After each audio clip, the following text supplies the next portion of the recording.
भोंदू बाबाचा जेलमध्ये खेळ खल्लास? जेव्हा पोलिसांच्या स्वतःला देव समजणारा भोंदू बाबा कॅप्टन अशोक खरातचा एक व्हिडिओ आला, तेव्हा संपूर्ण महाराष्ट्र हादरला. कितीही मोठे असले तरी बाकीचे लोक आहेत आणि अशा अत्याचारी लोकांचा माज कसा उतरवायचा हे चांगलेच सांगतात.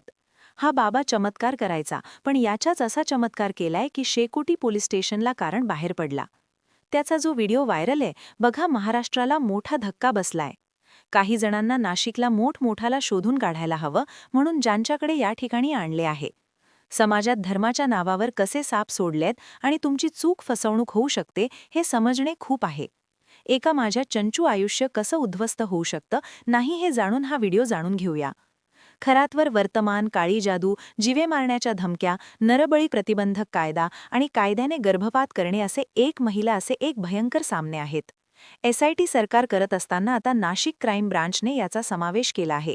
पण सध्या चर्चा क्षेत्राची आहे तर त्या खरातच्या सुजलेल्या अवताराची, जो चालताना अक्षरशः लंगडतो. पुढे काय घडलं आहे ते जाणून घेण्यासाठी या व्हिडिओवरून. नाशिक गोदावर काठावर वसलेलं शहर हे अध्यात्मी आणि संस्कृती आणि परदेशात जातं. कुंभमेळ्याची नाशिक असलेल्या या माहेरघरात आज हजारो भाविक श्रद्धेने नस्तम घडलं तरी चालेल, पण ते ओलाव्याचा गुडसेकीट जर गलिच्छ खेळत असेल तर ते काही दिवस असतील. सोशल मीडियावर स्वतःला कॅप्टन म्हणून, बळकटी म्हणून शक्तीचा दावा करतो आणि तो शांतपणे चालवणाऱ्या बड्या माणसांपर्यंतचा वावर होता. ज्या हातांनी एकेकाळी प्रसाद दिला तेच आज पोलिसांसमोर जोडलेले आहेत. पोलीस आणि पोलिसांच्या समोरच चक्रव्यूह. नेमकं काय एका स्वतंत्र बंगल्यात तो व्यक्ती घडला होता, तो एका व्यक्तीला घडला होता आणि कसा झाला होता. आणि सर्वात महत्त्वाचा राहतो म्हणजे दोन्ही पक्षी नाशिक पोलिसांचा खास दहशतवाद हा प्रत्यय या सामना कसा आला. या रहस्याचा थरार घटक टप्प्याने उलगडूया. कथेची बसले होते 18 मार्च त्या कुंद पहाटेपासून. नाशिकमधील एक आलिशान बंगला ज्याचं नाव होतं तृप्तबाला. या बंगल्यात राहणाऱ्या व्यक्तीचा म्हणजेच अशोक खरातचा शब्द तिथे प्रमाण मानला जात असे. स्वतःला श्रीकृष्णाचा अवतार सांगणाऱ्या खरातच्या दरबारात मोठी गर्दी असायची. पण त्या रात्री चित्र वेगळं होतं. नाशिक पोलिसांच्या गुंडा स्क्वॉडने एक अत्यंत गोपनीय योजना आखली होती. सूत्रांनी दिलेल्या माहितीनुसार पोलिसांनी या मोहिमेसाठी थेट प्रवेश करण्याऐवजी एक वेगळीच युक्ती लढवली. परिसरात चोर आले आहेत असा बनाव रचण्यात आला, जेणेकरून संशयित सावध होणार नाही. काही क्षणांतच पोलिसांनी बंगल्याला वेढा घातला आणि अशोक खरातला ताब्यात घेतलं. अटक होत असताना खरातच्या चेहऱ्यावर भीतीपेक्षा जास्त अहंकार होता, असं प्रत्यक्षदर्शी सांगतात. तुम्ही मोठी चूक करत आहात, तुमच्यावर कोप होईल, अशा वल्गना करत त्याने पोलिसांना धमकावण्याचा प्रयत्न केला. पण कायद्याचे हात त्याच्या अहंकारापेक्षा जास्त लांब होते.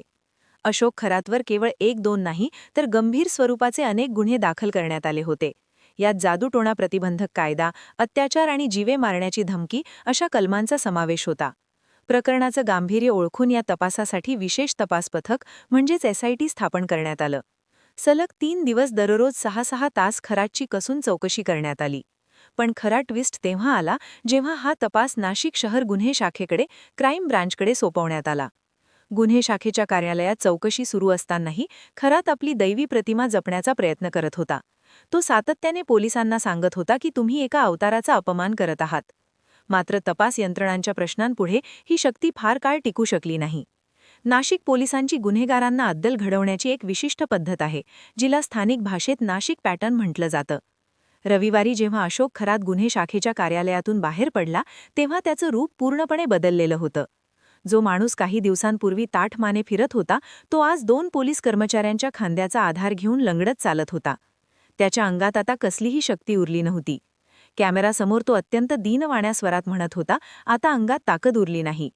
त्याला पोलिसांच्या गाडीत बसतानाही प्रचंड त्रास होत होता. गाडीत बसल्यावर त्यांनी शेजारच्या पोलिसाच्या खांद्यावर मान टाकली. हे दृश्य सोशल मीडियावर मोठ्या खमाणावर व्हायरल झालं. याचवेळी नाशिक पोलिसांनी त्याच्याकडून एक वाक्य वधवून घेतलं, जे ऐकण्यासाठी नाशिककर उत्सुक होते. नाशिक जिल्हा कायद्याचा बालेकिल्ला. तपास जसा पुढे गेला तशी खरातच्या मायाजालातील धक्कादायक माहिती समोर येऊ लागली. तो लोकांना कशा प्रकारे भुरळ घालत होता हे ऐकून तपास यंत्रणाही अवाक झाल्या.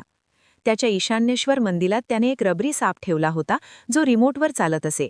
हा साप अचानक हलवून तो भाविकांना वाटायचं की ही एखादी दैवी शक्ती प्रगट झाली आहे. इतकंच नाही तर बाजारात 100 रुपये किलो मिळणारे साधे चिंचोके तो दैवी शक्ती असलेले मणी म्हणून तब्बल 1 लाख रुपयांना विकत असल्याचा संशय व्यक्त केला जात आहे. तसेच विविध प्रकारचे खडे सहज ते 50,000पर्यंत विकून तो लोकांच्या श्रद्धेचा बाजार मांडत होता. जर कोणी हे खडे काढण्याचा प्रयत्न केला तर तुझ्या कुटुंबावर कोप होईल अशी भीती तो घालत असे. हे सर्व कृत्य लोकांच्या भावनिक ओलाव्याचा गैरफायदा घेणारे होते असे प्राथमिक तपासात दिसून येत आहे. या प्रकरणाचा सर्वात काळा अध्याय म्हणजे महिलांवर झालेले कथित अत्याचार. सरकारवाडा पोलीस स्टेशनमध्ये खराटच्या विरोधात 2 नवीन गुन्हे दाखल झाले आहेत. एका पीडित महिलेने दिलेल्या माहितीनुसार तिला मुलगा होईल असे आमिष दाखवून आणि पूजेच्या नावाखाली तिच्यावर कठोर पाऊल उचलण्यात आले.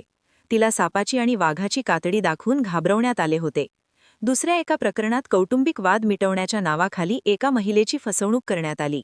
खरातने तिला तू मागच्या जन्मेची अप्सरा आहेस असे सांगून भावनिक जाळ्यात ओढले आणि त्यानंतर तिचं शोषण केलं असा आरोप आहे.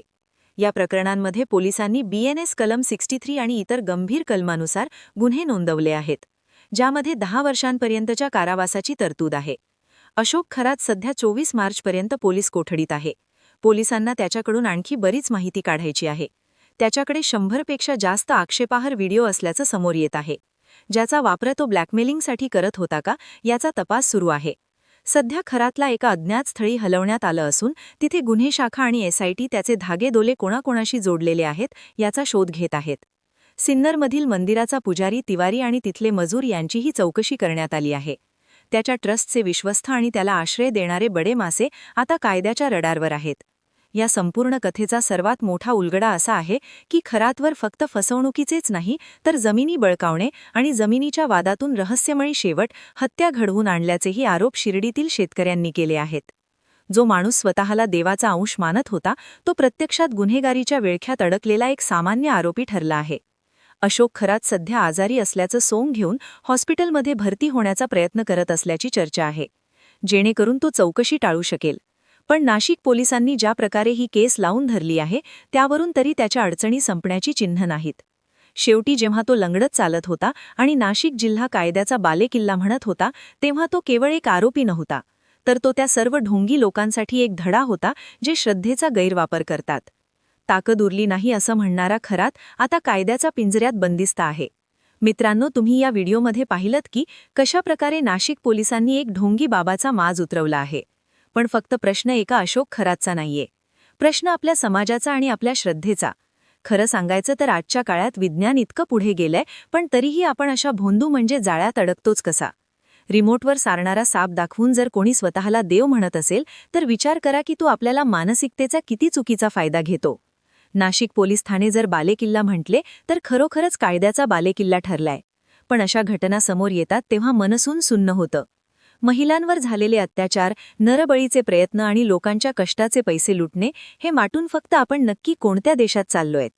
नाशिकच्या आयुक्तांनी आणि गुन्हे शाखेने ज्या पद्धतीने ही कारवाई केली त्यांचं कौतुक व्हायला हवं. ज्याला आपण नाशिक पॅटर्न म्हणतो त्या एकदा दिसायला लायन्स डेडाईड बसवण्याची गरज आहे. हे लंगडत चाललेल्या बाबांच्या व्हिडिओवरून स्पष्ट होत आहे. पण मित्रांनो, ही वाक्य फक्त पोलिसांची नाही तर शब्दावली तुमची सुद्धा आहे. जोपर्यंत आपण जागृत होत नाही तोपर्यंत अनेक खरात गल्लीबोळात निर्माण होत राहतील. माझी एक कळकळीची विनंती आहे, आपण आजूबाजूला जरा सावधगिरी बाळगण्याचा दावा केला तर तुमचा विश्वासघात करण्याचा दावा केला तर तुमचा विश्वासघात झाला आहे. तुमच्याच सांगण्यावरून तुमच्या कुटुंबात जीव धक्का घालू देऊ नका. लाखो रुपये हा देव हा भक्तीचा असतो किंवा लाखांचा मरणात नसतो. आता मला तुम्हाला सांगण्यात आले आहे की अशा लोकांना फक्त जे टाकून पुरेशी शिक्षा दिली जात आहे त्यांना कठोर शिक्षा व्हायला हवी. आणि तुमच्या कथित असे काही शंकास्पद प्रकार घडले आहेत? तुमची मतं खाली कॉमेंट बॉक्समध्ये लिहा, कारण तुमच्या एका कॉमेंटमुळे कदाचित इतर लोकही कोणाची फसवणूक करू शकतात. व्हिडिओ आवडला असेल तर लाईक करा आणि सबस्क्राईब असेल तर चटकेला.